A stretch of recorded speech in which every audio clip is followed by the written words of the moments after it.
So my MMO history started with RuneScape, which was a web-based 2D MMO, and I played that for many years. And then I ended up playing Final Fantasy XI, World of Warcraft, and then Final Fantasy XIV. And after World of Warcraft and Final Fantasy XIV, they were sort of the two MMOs that I was playing at the time. World of Warcraft was eventually fucked by the various expansions that just kind of started to ruin it. Though I still maintain that World of Warcraft is one of the best games ever made.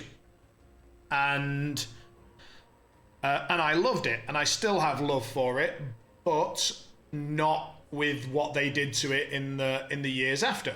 So I think it's important to remember the love for a game's origin, even after a particularly greedy company then ruins it.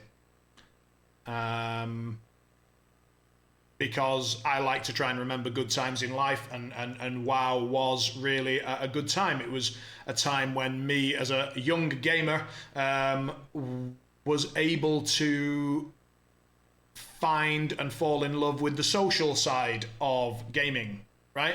Because prior to that, it was me sitting playing Command and Conquer on my own and just shouting "get wrecked" at my own monitor, but there was no one there to hear it. And then afterwards, you know, you get this group accomplishment, you get cooperation. Now, me being a super competitive, driven individual, I tended to focus very much on one-on-one sports, well, not just sports, but one-on-one activities, and so WoW was one of the first times when we as a group and I developed leadership skills. So I ended up being a leader for a while of a guild and doing some raiding and such. And so WoW and gaming in general has taught me a lot. It's taught me about strategy. It's taught me about logic and maths and quick calculations, reflexes. You know, gaming is a huge part of my life, and I'm very thankful for it. And WoW was a big part of that. And MMOs in general, and the MMO feeling of that sort of, you know, that was very much there again with Ashes, and it's the first time that I felt that in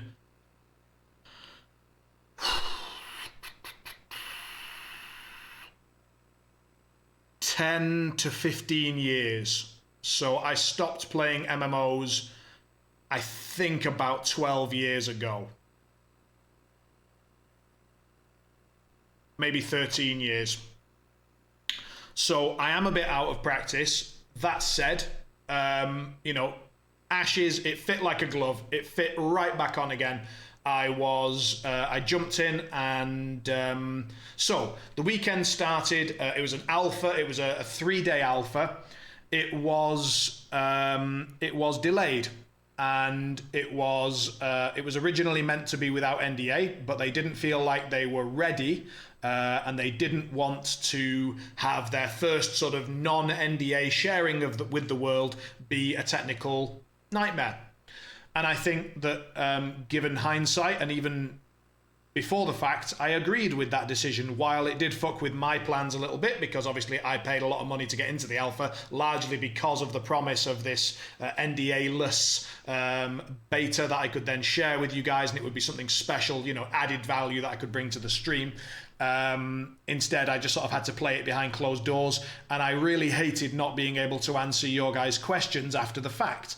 But then, very fortunately, they lifted the verbal part of the NDA, so we are able to talk about it. I will be putting out a YouTube video, though largely what will be involved in that YouTube video is a version of what I'm saying now. So this is sort of the dry run for the video, if you like. This is me testing out my thoughts. So you're getting the sort of the raw version, and later on there will be a more polished version of my thoughts on YouTube if you would like to know them. So they slapped the NDA back on the weekend of spot testing, and they moved the month-long test back from June to July. So be aware that that will still happen. So July 9th is the currently scheduled date, and I do intend to stream that every day for a large number of hours, more than the 5 that I'm doing now for sure. I don't know whether it'll be double or 8 or 12, or I don't know what sort of madness I'm willing to do yet, but I imagine it will be quite a bit. And I will probably also increase the number of days that I'm streaming, possibly all the way to every day. So for those of you who enjoy the stream, good news, especially if you happen to like MMOs.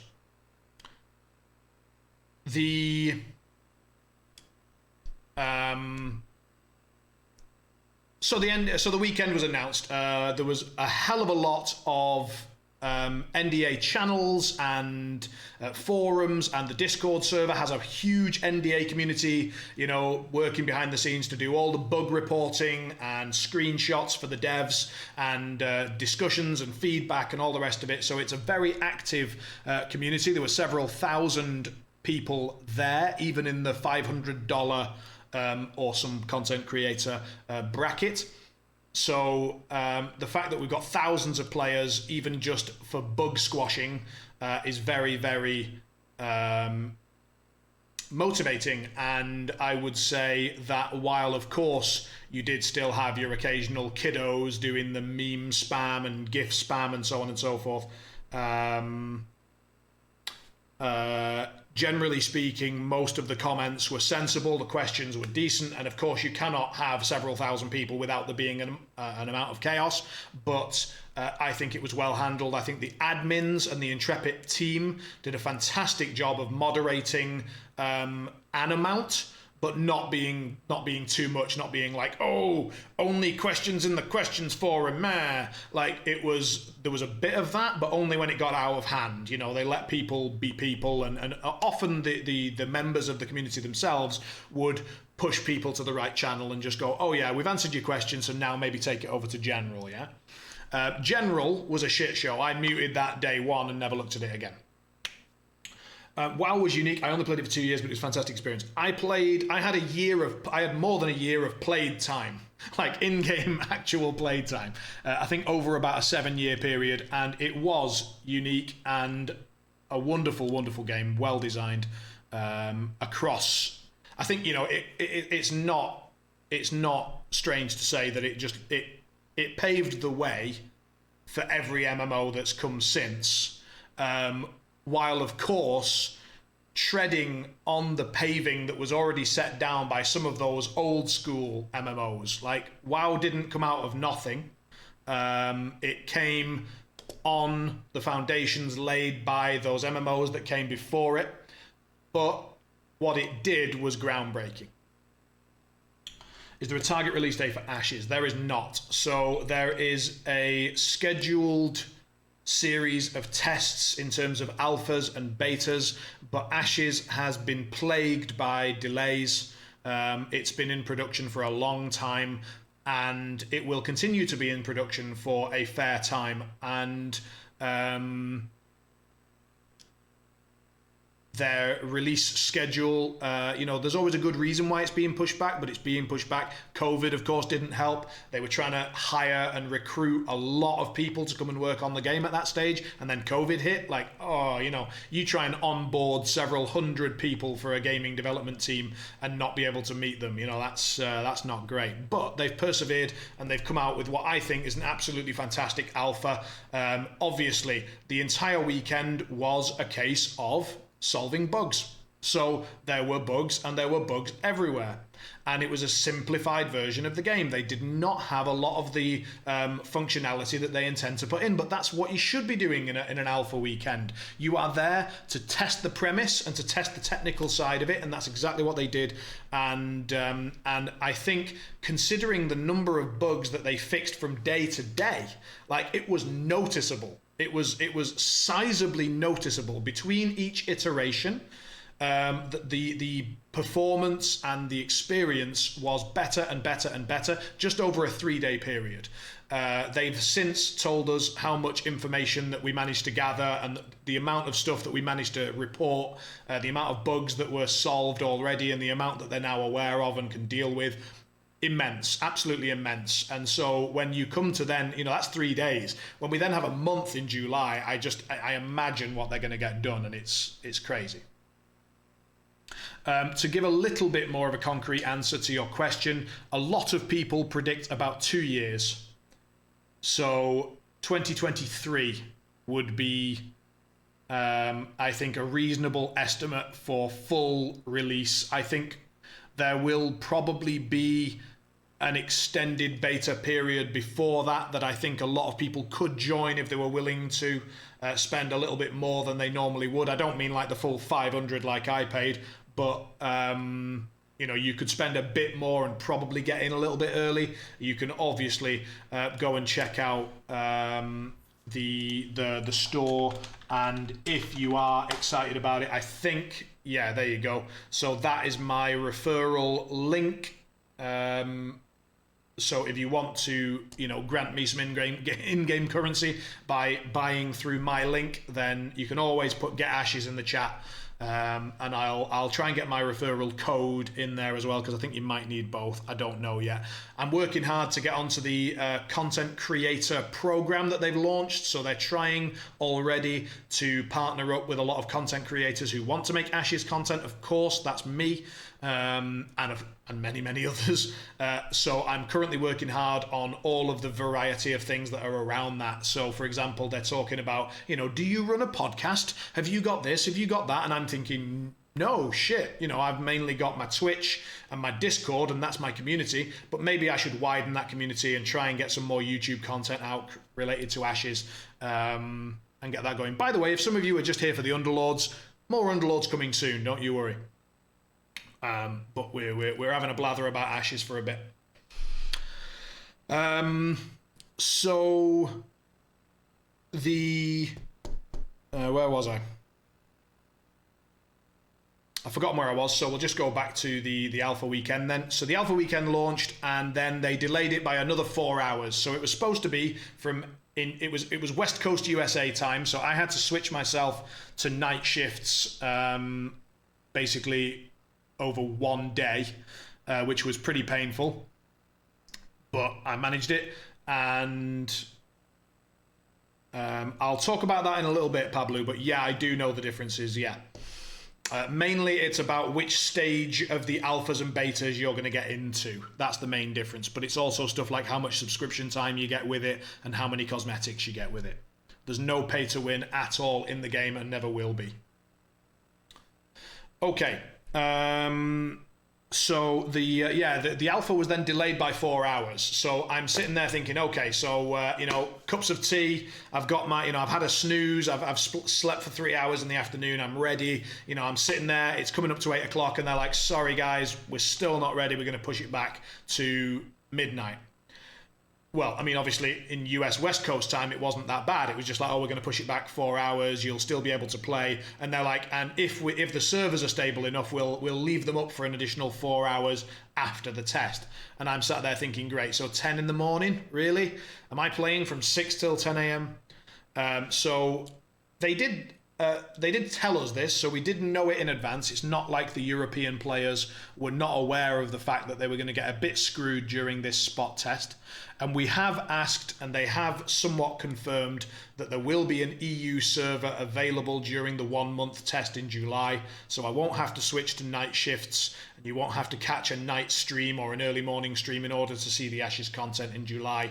With any luck. Obviously, there can always be last minute announcements, but as far as we know, there'll be an EU server during that period. But during this period, there wasn't. And having had the whole alpha delayed and then having the NDA put on the weekend, I was already a little bit disappointed. It'd be lying to say I wasn't disappointed. And then to have it pushed back another 4 hours at the last second was aggravating. That was forgotten within about half an hour of logging in. So first of all, the launcher is smooth, it's smart, it works, it's clear. The music for the game is excellent. The graphics are beautiful.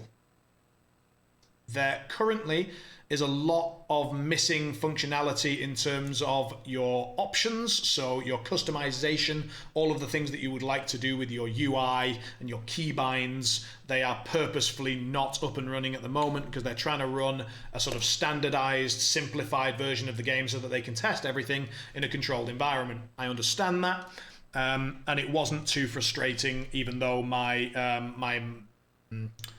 I wanted to move my camera around and sort of swivel around and look behind me and be able to sort of, for example, run forwards, jump, spin 180 and shoot a fireball, and then land going back the direction that I was originally running. Obviously, that's an important skill in MMOs because you often carry the momentum of the jump, spin so that you get the correct facing for the ability, fire it off, and if you land fast enough facing the correct way, you don't actually lose any momentum, and you still get to hit your target. So doing that when your camera speed was about 30% of where it needed to be involved fucking gigantic arm sweep. I had to move my other mouse out the way, make space so that I could sweep across the desk to pull off these maneuvers.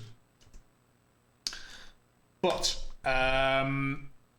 within about half an hour of loading into the game, I already felt that sort of MMO crack just going directly into the veins, and it was a great feeling. It is a feeling I haven't had for well over a decade. I'm sure there have been some other good MMOs out in that time, but I've played at least 5 MMOs since WoW and Final Fantasy, and RuneScape, which are the 3 MMOs that I've really enjoyed, and none of them have lived up to my expectations of what I'd like an MMO to be, and then several of them have completely self-destructed by going with a pay-to-win or pay-to-advantage system. I haven't played Classic WoW lately. I'll be talking about my plans in terms of MMOs a little bit later on, but the TLDR short version is that I intend to start playing Final Fantasy XIV again, and I intend to check out their new expansions, new content, and I'm probably going to start again with a fresh character, even though I already had a fairly high level red mage, white mage, bard, and various other things. I think I'm going to, for the sake of sort of learning how to stream an MMO, because there's a world of difference between learning to play a game and a genre and being able to stream it effectively, and I'd like to make sure that as we go into Ashes, I'm in tip-top shape in terms of playing, because I haven't played MMOs for a while. Without too much of a boast, I was very, very good at MMOs in the past. I was very good at PvP and I was very good at raiding, and I feel like I will be able to bring a lot of value. Now, that's a level of arrogance, but I don't mind arrogance in people so long as it's deserved and it's measured. And I think in terms of MMOs, I'm okay with that level of arrogance. So you can decide whether you hate it or not.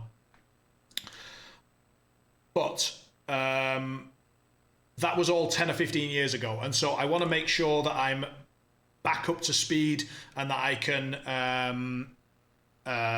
and then also learn that sort of new and separate skill of streaming MMOs and making them entertaining for you guys, even during the rather repetitive times that can exist. You know, at one point during the weekend, I spent 5 hours farming crabs on a beach, just doing round and round and round with a group of guys.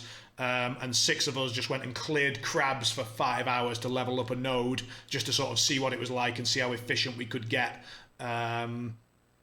And, you know, you need to figure out how to make 5 hours of killing the same crabs over and over entertaining for people.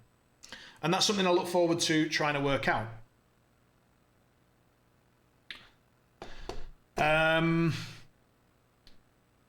So we got into the game, and there was that excitement of a new server and a new world. So I know that there is actually an Amazon game coming out called New World, and that I just sounded like I was trying to advertise some new sci-fi film. I wasn't. It is really like, oh my god, there's so much to explore and do, and I want to go crafting immediately because I love like fishing and cooking and fucking about on computer games. I don't know why, but I always end up doing fishing and cooking. Like, I've never gone fishing in real life ever. Maybe that's why I enjoy it, because it's something I never do, and I'm shit at cooking. But in the game, I like to try and do a bit of that. So I was like, right, I want to go and check out the crafting system and see how it is. And obviously I want to go and do raiding immediately, even though I'm level 1. And I want to get the questing done so that I can level up. And then once I'm leveled up, I can experience the higher level content. And there were all those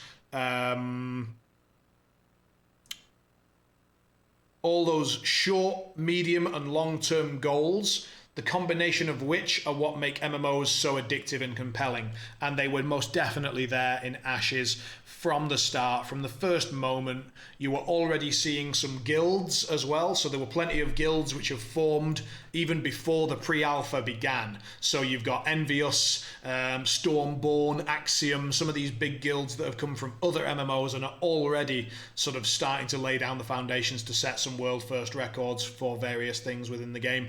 And I think that's one direction that I might go with the channel. So I'm a very competitive person and I'm well suited to those sorts of guilds, because the downside of those guilds are the pressure that's put on you. But first of all, I enjoy that pressure, and second of all, I put that pressure on myself. They don't need to do it. So I would benefit, I think, quite a lot from being in a guild like that with people that share my approach to the game. Whenever I sort of meet people in a group and they're just like, oh, I just want to explore and have fun, and oh, fuck me. Or I just want to go and do some questing and, read the lore. Oh, fucking hell. So, be aware that if you are a fan of lore, you do not want to watch me play. I will be skipping every bit of text that I can possibly skip. I will be skipping every video that I can possibly skip. I do not give a shite about lore, about story, at all. So if that is the element of MMOs that really appeals to you, then I recommend to find another streamer who can fulfill that need. Get people from the stream into it, make it a challenge, 5-hour event, whoever contributes the most gets a channel VIP, something like that. Being a high-end raider just seems like a full-time job if you try for world first. Documentaries about it, and it's nothing like back in the good old days.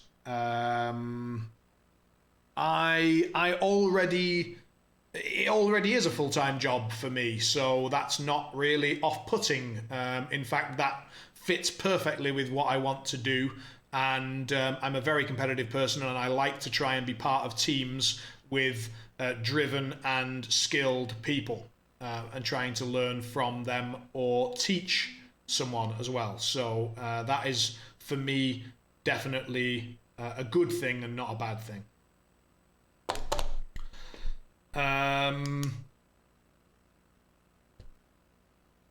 Okay, so at the end of day 1, during day 1, there were a lot of bugs and there were a lot of server issues. So essentially there was a lot of rubber banding. For those who don't know what that is, that's when you're running along and then suddenly you kind of go boing and get sort of teleported back to where you were because of server problems.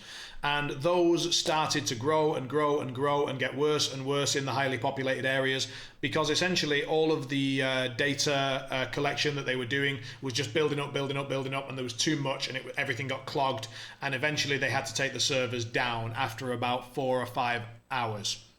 Which, considering that was already like 4 in the morning, was really not such a bad thing for me. It allowed me to sort of get one night's sleep and then try to get ready for that kind of time schedule again on the next day. On the next day, they did a full server wipe, so they had to clean it and we had to do it again. But I'd spent most of the first day just doing the quest line. So I went through, just did as many quests as I could, and leveled up that way. Second day, obviously, flew through the quests. I already knew what I was doing. Oh, thank you very much indeed, Tino. Very kind. And going for that 10 gift sub badge, aren't you? The Igralius, welcome to the team, sir. Where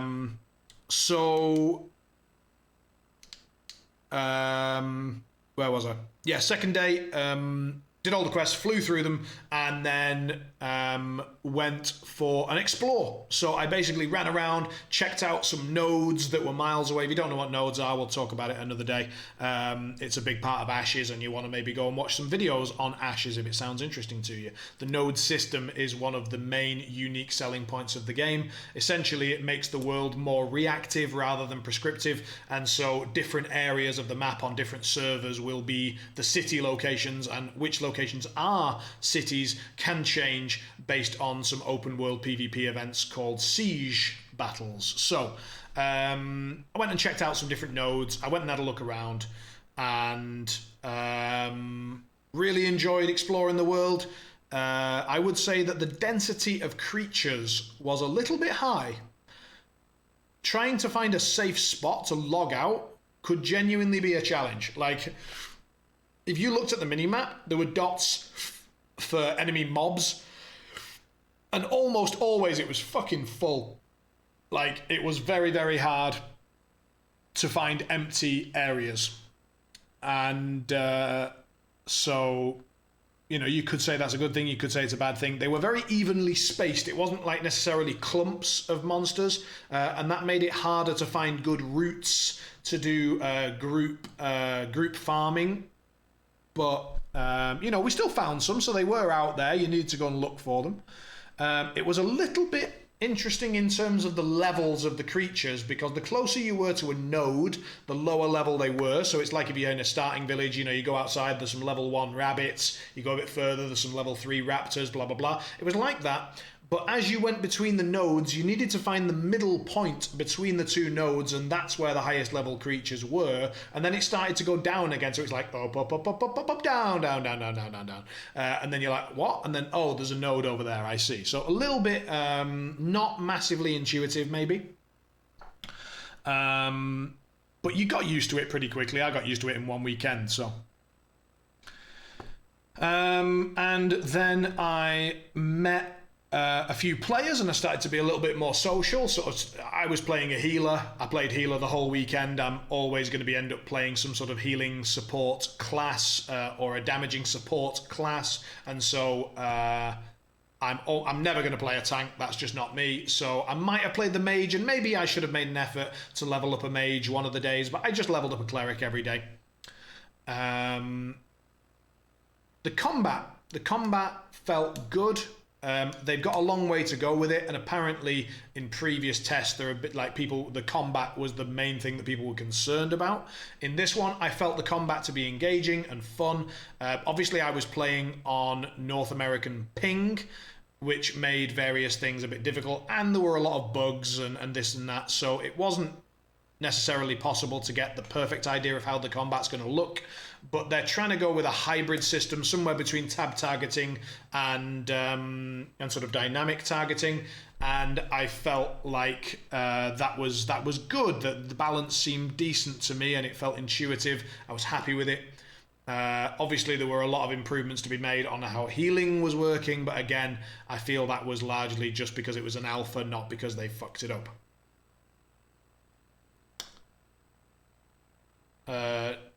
So that was the end of day 2. Day 3, I ended up in like a little mini guild that a guy was trying to get started. Honestly, he was like a young American guy who was more concerned with like, ooh, look at my guild, rather than actually, you know, doing much. So in the end, me and 3 other experienced players in the party just started basically taking control of it, because we were much better players. You could just tell that half the party was experienced MMO players, and the other half were not so much, and more interested in telling us how good they were rather than actually doing well. So we took control and then started getting some world events done. So we went and killed like 2 of the world boss dragon things, 3 of the little mini raid bosses. Now, of course, remember that this is all low level shit. We didn't get much higher than level 10. We spent 5 hours fucking farming crabs to level up, and that went well. And we learned a lot in terms of group dynamics. And oh, here's another thing: the standard party size in Ashes is 8, so 8 people. That's really interesting because that opens up a lot more flex slots in what you can take. So depending on the dungeon, depending on the boss, depending on the open world target that you wish to engage in, you might need 2 or 3, healing or semi-healing classes, or you might feel like you're DPS racing and you can just go with 1 healer and then you can slot in a massive DPS, or maybe you need a variety of support classes to deal with certain challenges. I love the idea that with 8 being the standard, you have a lot more space for flex slots, because obviously you're going to need a tank for pretty much everything. You're going to need a healer for pretty much everything. And so if you've only got a 5-man group, you're left with only 3 slots. Whereas when you've got an 8-man group, you've got 6 slots remaining to play with. And that leads to a lot more love for the support classes. And since that's what I enjoy playing, that's really great for me. And I like that dynamic. I think where that becomes a bit of a downside, perhaps, is in PvP. Because if 8-man raids were anything from 24, 32, multiples of 8, basically. So obviously they had different sizes of raids, and they were different multiples of 8. Obviously in the alpha there were no massive raid bosses. They were just designed to be checked out. In PvP, I worry a little bit that with having the standard party size of 8, that the PvP will become very, very Zerg-y. And that it will be largely about numbers and spam and not so much about the skill of the individual players. And that's not my preferred way to PvP. I loved Arena. Arena is my favorite iteration of MMO PvP that there is. Even more so than just duels. And I absolutely adore Arena, and I much preferred 2v2 and 3v3 to 5v5. If the PvP in Ashes becomes anything like 8v8, then I think that will become very chaotic and probably won't be my preferred method. Now, I'd be incredibly surprised if they haven't thought of that and there isn't some manner of Arena planned, but I don't know yet. And that's, a little red flag that could potentially become an issue down the line. Zerg PvP is not my thing. Yeah, we're talking about Ashes of Creation, Last God. The verbal side of the NDA has been lifted, and we've been talking about it for about the last half an hour or so. I can't show you anything. I can't show you any footage. I don't have any. It was in very strict NDA not to record anything. But I can tell you about my experiences, so that's what we've been doing. But we're almost at a close for that, so feel free to go back and watch the VOD. I might talk about it again towards the end of the stream, who knows. I'm just going to check my notes and see if there's anything that I massively missed. So graphics we talked about, movement we talked about, lore we talked about, quests, combat, group combat, crafting. Crafting was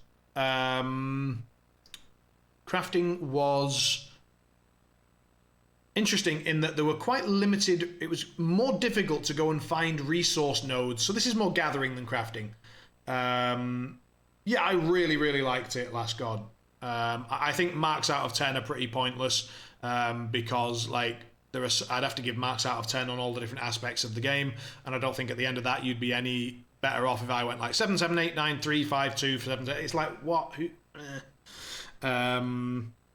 So I think sort of going back, checking the VOD, listening to what I'm saying, or at the end of the round, at the end of the stream, I'll probably end up doing some sort of recap of this again. So if you're still here, you can have a listen to that. Will be much more informative than a number, which is very arbitrary. So the gathering was a little bit more challenging than I was expecting. So it was harder to find nodes. Those nodes were harder to spot. They were harder to find. And they were quite limited in terms of number of resources that you could gather per node. So that was interesting. I like gathering being a challenge. I like gathering and crafting as part of MMOs. And if they are challenging and I have to really work a little bit harder to go and find those resources, and therefore the market is not flooded with those resources, then I'm a really big fan of that. So based on the very minimal crafting that was available in the alpha, so far so good. I'm happy with the way that crafting and gathering looks. Exploration, beautiful world, relatively easy to explore. The mounts were cool. The horses really looked like real horses, which in most games they don't, or at least some of them did. Obviously, some of them were skeletal horses. So, you know. Character growth, I think, yeah, you were very much inspired to grow your character in a number of ways. I think that's really important in MMOs. Reward for cooperation. Sorry, I'm glancing down at my notes. That's why I'm reading these random subtitles. But I just wanted to organise my thoughts earlier, so I jotted down some things. I think that the game rewarded cooperation very well. My favourite MMO in terms of rewarding cooperation was definitely Final Fantasy 11 and 14. And they rewarded cooperation a lot in terms of it was actually significantly faster to do, like, you know, when you level from 1 to 60, if you're doing that in WoW, what do? You go and quest. You quest like a motherfucker for like 2 weeks, and then you can reach top level. If you know the areas, then, you know, it's faster. If you don't, meh. Whereas in Final Fantasy, you would generally quest till about level 10, do your story quests, and then you'd go to the group farming areas, find yourself a group, and you would be rewarded for efficiency with group fighting, and that set you up really, really well for the PvE content moving forward in the game. And one of my favourite experiences in any MMO was the group leveling driven system that was in the Final Fantasy games. And I felt some element of that in Ashes and was very happy to see it. I really liked that. Siege fights and caravans, neither of those were demonstrated in the alpha. Caravans were there, but they ended up being bugged out and we couldn't get them to work. The idea that you can sort of begin a caravan, a trade caravan that goes from one node to another node, and then you need to escort that, and players can choose to attack it or defend it. I thought that was great. I think that will lead to some interesting PvP situations, some interesting PvP guild situations. You know, who the hell doesn't want to be a pirate? So I'm sure you will get pirate guilds that just go for slamming into caravans. The downside of that, the obvious little red flag, is what if, you know, you need caravans to do a certain thing, to advance a thing, and there's just some pirate guild that just slams every single one.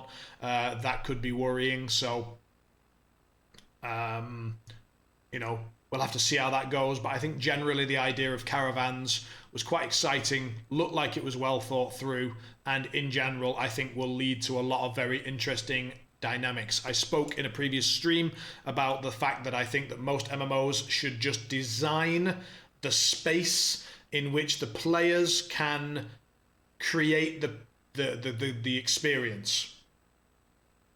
And caravans very much do that. So they create a space in which players can create an experience. And I think that as long as they keep an eye on it and they try hard to make sure that that is the design mentality of the caravan events, and that, you know, there are certain balances and checks in place to make sure that nothing just gets zerged or fucked, then it could end up being a really, really cool open world PvP. And I generally much prefer instanced PvP, but, you know, if you do open world PvP well and right, then I'll be very, very interested in that and very excited to see it. So I love the fact that they're trying, and if it doesn't work, then as long as there's some way to get the caravan benefits without getting zerged, then it'll be fine. That's it. That's all for the alpha for now. I think it was amazing. I had a lot of fun. I'm very excited. I will be sharing it with you in July, so July 9th, and I'll be streaming as many days as I can for as long as I can for that month, so you'll get to see it. And for the times when Ashes is not available, I'll either be playing Dota Underlords or probably Final Fantasy XIV. So that's a little note for the future of the channel. I hope you guys are excited. Let me know what you think. We're going to go back to playing some Underlords now after I've taken a quick bathroom break. But yeah, that's what we're going to do. And you can tell I'm really excited. I'm really animated. I really wanted to share what I learned, and having the verbal NDA lifted was another example of Intrepid making some good decisions in my eyes. And I will leave it there for now.